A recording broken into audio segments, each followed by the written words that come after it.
नमस्कार साथियों, मैं महिपाल चौधरी उत्कर्ष क्लासेज के चैनल पर आपका स्वागत करता हूं।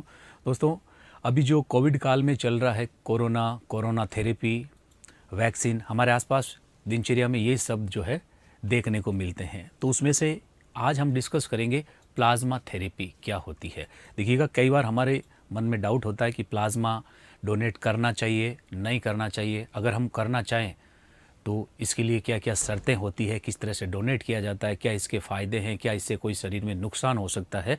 तो इन सब जानकारी को हम छोटे से वीडियो के माध्यम से आपके साथ साझा करेंगे। तो देखिएगा, इसके पहले एक बहुत अच्छी बात यहाँ कही गई है कि उम्र गुजरेगी इम्तिहान में क्या, लिखा गया है, उम्र गुजरेगी इम्तिहान में क्या, प्लाज्मा नहीं दोगे दान में क्या। यानी आप जैसे ब्लड डोनेट करते हैं, इसी तरह से अगर आप प्लाज्मा भी डोनेट करते हैं तो किसी कोरोना पेशेंट की आप ज़िंदगी बचाने में योगदान दे सकते हैं। तो देखिएगा, सबसे पहले आता है कि प्लाज्मा है क्या। तो देखिएगा, रक्त का एक पार्ट होता है, पार्ट ऑफ ब्लड। 55% होता है हल्के पीले रंग का एक क्षारीय पदार्थ होता है जिसमें कार्बनिक अकार्बनिक पदार्थ पाए जाते हैं। और उसके बाद में देखिएगा आता है कि प्लाज्मा थेरेपी क्या होता है। तो प्लाज्मा थेरेपी का पहली बार प्रयोग जो 1918 में स्पेनिश फ्लू में किया गया था।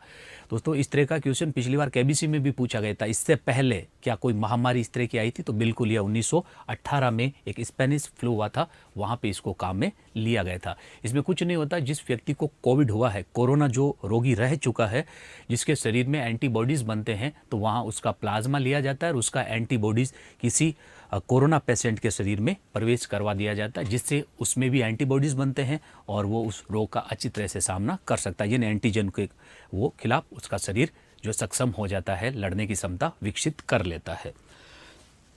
फिर इसमें आएगा कि हमारे मन में है कि कौन व्यक्ति है जो प्लाज्मा डोनेट कर सकते हैं। तो देखिएगा, नॉर्मली जो है, एक तो ये है कि जो कोरोना पेशेंट रह चुका हो, 18 से 60 साल जिसकी उम्र हो, 50 किलो से जिसका वजन ज़्यादा हो।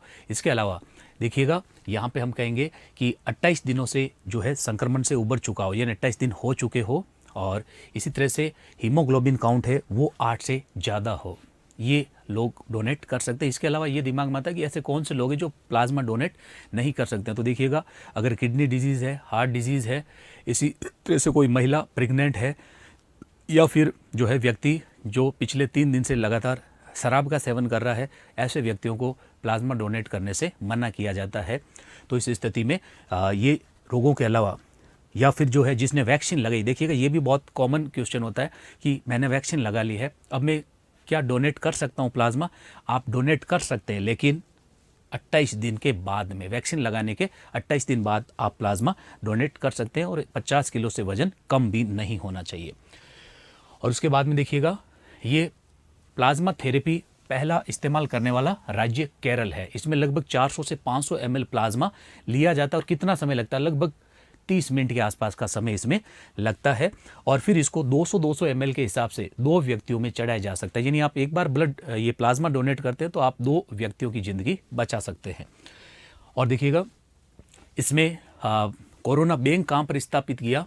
तो पहला बैंक 2 जुलाई 2020 को दिल्ली में स्थापित किया गया था। Institute of liver and biliary sciences यानी ILBS में स्थापित किया गया था। और यहाँ पर आप डोनेट करना चाहते हैं तो यहाँ फ़ोन नंबर भी है और व्हाट्सअप नंबर भी शेयर किए गए हैं, या मैसेज के द्वारा भी अपना जो आप प्लाज्मा डोनेट कर सकते हैं। तो दोस्तों, प्लाज्मा डोनेट करते समय हमारे मन में इस तरह की कोई भी हिचक नहीं होनी चाहिए। प्लाज्मा डोनेट करने से शरीर में किसी प्रकार का कोई साइड इफ़ेक्ट नहीं होता है। ये एक लिक्विड होता है, और अगर हम थोड़ा सा लिक्विड लेते हैं, पानी वगैरह पीते हैं, तो वापस इसकी भरपाई हो जाती है।